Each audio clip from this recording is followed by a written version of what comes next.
Stellt vor, in Netzwerk intelligenter Drohnen, die wij entweder Hoffnung über Krisengebieten schweben.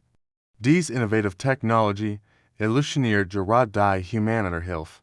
In dem i.e. Lebensnot wenn Nahrungsmittel genau dorthin bringt, wo es am dringendsten gebraucht werden. Die autonomen Drohnen navigieren präzise durch schwierige Gelände und erreichen auch abgelegen Regionen, die für traditionell Hilfstransport unzugänglich sind.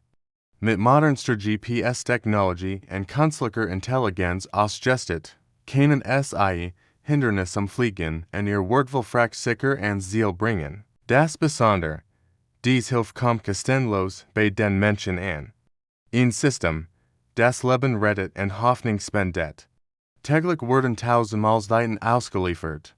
Schnell, effizient und dort, wo die Not am größten ist. Wenn Yuka dies Innovation genauso begeistert wie uns, dann lasst uns wissen, was davon haltet. Abonniert unseren Kanal für mehr spannende Einblick in Technologien, die unsere Welt ein Stück besser machen.